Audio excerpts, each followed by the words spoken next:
manao clip le olona. Io clip io a dia misy hira iaraha ataony, tsy ny hira rehetrarehetra anina akory a, fa hiran'ny ilisafo no atao le hoe vadibotika. Misy version anankiroa izy io a, dia ny ray somary dance kokoa, dia ny ray ohatrany hoe berceuse de Lausanne indien. Zay le hira. Dia le mpifaninana afaka mampiasa ohatrany caméranareo tsara tare ohatra zao, afaka mampiasa an'le telefônina mba le ohatra gaminy regny koa, dia azo atao daholo.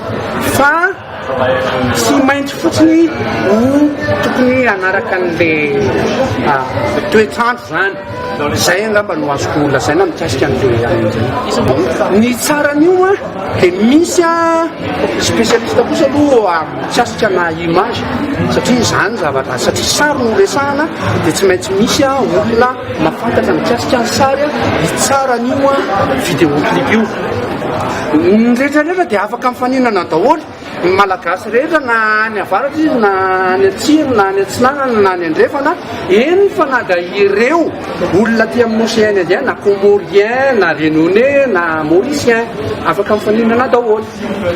Critère angamba tsy dia tena misy be dia be loatra e, fa le izy a hevitra avy any amin'ny safy izy ity. Dia zay rola efa namana efa ela atao anatin'ny tontolon'ny mozika, za moa fantany efa ela koa hoe ay mikarakara mozika teto an-tanàna, dia hoe maninona raha manao an'izao za ohatrany mety zany zavatra eritreretina zany satria mbola tsy misy nanao teto an-tanàna.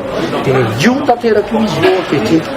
Le izy zany a zao manomboka ny fisoratana anarana ho an'ireo réalisateur. Dia tapitra afaka ray volana amin'ny 29 février zao. Dia eo indray zany a lay réalisateur manomboka mihetsiketsika izy. Mihetsiketsika izy maka ny sary zay tiany ho alaina any. Satria io tantara io zany no ohatran'ireny tantaran'ny Louis XV reny e, hoe miaraka tamin'ny esclaveny izy sy ny to et tout.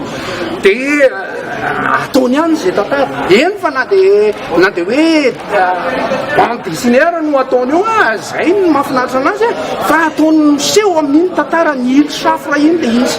Zay a no raisiny.